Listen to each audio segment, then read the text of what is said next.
기도합니다.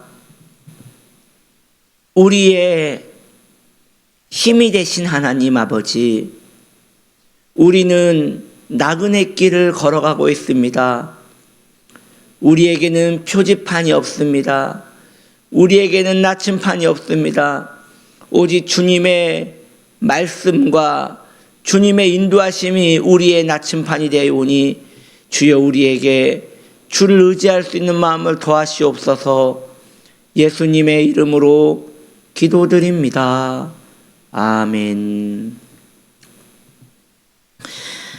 하나님 말씀 출애굽기 7장 6절 말씀입니다. 모세와 아론이 여호와께서 자기들에게 명령하신 대로 행하였더라. 아멘. 오늘 말씀의 제목은 드디어 순종이라는 제목으로 말씀을 전하려 합니다. 드디어 순종. 처음에 모세와 아론은 하나님의 명령을 바로 왕에게 그대로 전달하지 않습니다. 하나님께서 바로에게 이렇게 말씀하셨습니다. 너는 내 백성을 보내라 라고 전달하라고 명령을 내리셨지만 모세와 아론은 그렇게 강경한 하나님의 음성을 그대로 전하지 않고 완화시켜서 전달을 합니다. 그들은 바로 앞에서 좀 더 겸손하게, 좀 더 간곡하게 완화된 언어를 사용해서 사흘 정도 예배를 드릴 수 있도록 우리를 허락해 주소서라고 그렇게 바로에게 가서 이야기합니다. 여러분, 이게 얼마나 큰 차이입니까? 하나님께서는 명령조로 전달하라고 하였습니다. 너는 내 백성을 보내라 라고 전달해라 라고 했는데 모세와 아론은 바로의 그 기세에 질려서 사흘 정도 예배를 드릴 수 있도록 우리를 허락하소서라고 하면서 청원형으로 전달을 했다는 것입니다. 이미 모세와 아론은 현 이스라엘 백성들처럼 노예의 자세에서 바로 앞에 나아갔다는 것이죠. 그러나 이제 누구도 의지할 수 없는 상황이 되었습니다. 그들은 최선을 다해서 간곡하게 바로에게 하나님의 음성을 전달했지만 바로는 더 완악해집니다. 귓등으로 듣지 않고 오히려 내가 여호와를 알지 못하는데 내가 왜 그 말에 순종해야 하느냐 하면서 오히려 이스라엘 백성들을 더 핍박하고 이스라엘 백성들을 더 고난 가운데 몰아넣습니다. 그러자 이스라엘 백성들은 또 모세와 아론을 의지하는 것이 아니라 더 안 좋게 원망을 합니다. 오히려 이스라엘 백성들의 마음마저도 황폐해졌습니다. 이제 모세와 아론은 갈 곳이 없습니다.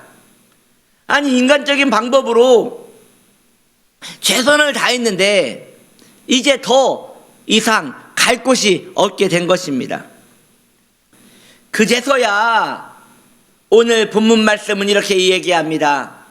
모세와 아론이 이제 하나님의 말씀에 순종을 하였다. 주님이 말씀하신 대로 그대로 행하게 되었다. 그 전에는 그대로 안 했다니까요. 근데 이제는 그대로 행하는 마음가짐이 된 거예요. 왜? 자기 방법대로 해봤거든요. 그런데 안 되는 거예요. 그러니까 이제는 그대로 하는 게 차라리 낫겠다. 이래도 안 되고 저래도 안 되는 거 보면 그냥 하나님 말씀대로 하자라고 하면서 모세와 아론이 하나님 말씀대로 행했다는 것입니다. 이것이 성도의 참으로 안타까운 모습인 것입니다. 하나님은 여전히 능력이 많으신데 하나님께서 도와주신다고 말씀하실 때는 나의 방법을 찾습니다. 그러나 나의 방법을 해본 다음에 아무것도 안 되고 오히려 마이너스가 된다는 상황을 알게 될 때 그제서야 성도는 하나님 앞에 의지할 것 없어서 내가 주님 앞에 옵니다. 이것도 해보고 저것도 해봤는데 이제 안 됩니다 하면서 하나님 앞에 온전히 의지하는 마음을 내보이는 것이에요.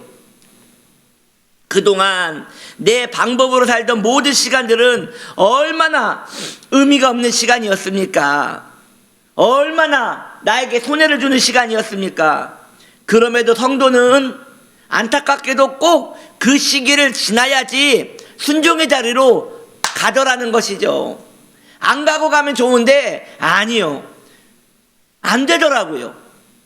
꼭 자기 힘대로 해봐야지 직성이 풀리고 자기 방법대로 한번 해봐야지 직성이 풀리더라는 것이죠. 그래야지 후회 없이 주님 앞에 오는 그 성도의 인간적인 모습을 봅니다. 그러나 그 시기를 지난 후에 자기 방법대로 안 된다는 걸 알고 자기의 마음이 진흙같이 철썩철썩거리며 다 무너져버리는 그 상황 가운데 갔을 때에야 이후에 진흙이 더 단단하게 벼에 굳듯이 그 마음이 주님을 향하여 견고하게 굳어가는 그 모습을 봅니다. 하나님의 기다리심이 성도에게 그런 은혜를 베풀어 주시는 것이지요. 성도는 때로 자기의 환경을 의지하는 것 같습니다. 그러나 그 환경이 자신에게 오히려 해롭다는 것을 알게 되면 이제는 온전히 하나님만을 의지하게 되는 것이지요. 그런 의미에서 성도는 한 번 정도 하나님을 잃어봐야지 하나님 귀한 걸 아는 것 같습니다. 하나님을 잃어보지 못한 사람은 하나님이 함께 하시며 얼마나 소중한지도 모르는 것이지요.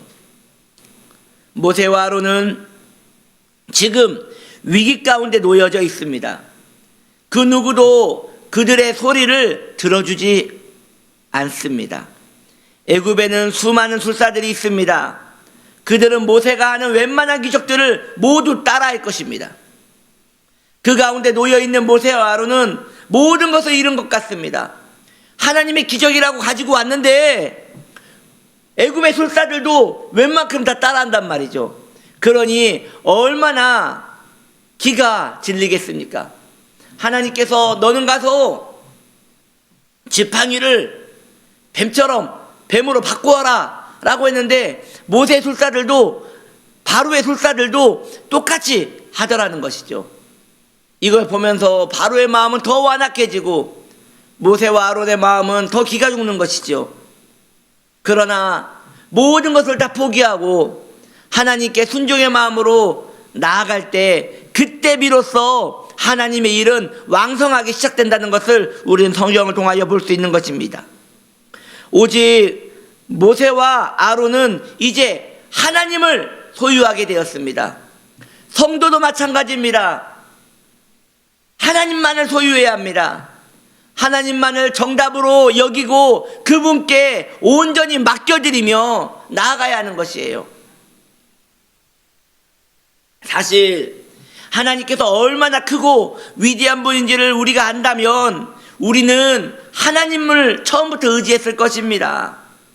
그러나 성도에게는 시간이 필요합니다. 원래 신앙은 어두움 속에서 하나님을 찬양하게 될 때 그때 비로소 그 힘을 발휘하게 되기 때문입니다. 밝을 때에 초를 켜보십시오. 그 초는 별로 유익이 되지 못합니다. 어두울 때 초를 켜보십시오. 그러면 그 작은 촛불 하나가 얼마나 큰 위력을 발휘하는지 알게 됩니다. 마찬가지입니다. 성도가 별일 없이 내 방법대로 살아갈 때, 잘 될 때 그때 하나님 의지하지 않습니다. 성도가 동서남북이 다 맡기고 어두운 가운데 걸어갈 때 그때 세미한 주님의 빛 하나에 성도의 모든 삶이 밝아지는 걸 보면서 성도는 그때 하나님의 크심을 찬양하게 되는 것입니다. 우리 안에 온전한 순종이 일어나기를 축복합니다. 우리는 점점 하나님께 아름다운 순종의 사람이 될 것입니다.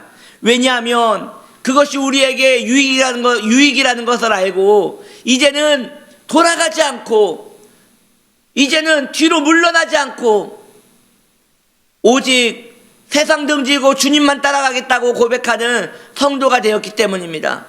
그렇게 걸어가는 하나님의 복된 사람들 되시기를 예수님의 이름으로 축복합니다. 이 세상 무엇에도 의지하지 맙시다. 온전히 우리 주님만 의지합시다. 할렐루야! 그 은혜 안에 머물기를 예수님의 이름으로 축복합니다. 기도합니다. 주님만 의지합니다. 주님, 어두울 때 작은 촛불 하나가 큰 빛을 발하듯 우리 안에 주님을 의지하는 작은 믿음이 우리의 인생을 더 밝게 비춰줌을 믿습니다. 좌로나 우로나 뒤로 침륜에 빠지지 아니하고 이제 예수 그리스도만 바라보고 나아가기 원하오니 우리의 믿음을 더하시옵소서. 우리에게 힘을 주시옵소서. 주님께만 온전히 마음을 청할 수 있도록 우리를 붙들어 주시옵소서. 예수님의 이름으로 기도드립니다. 아멘.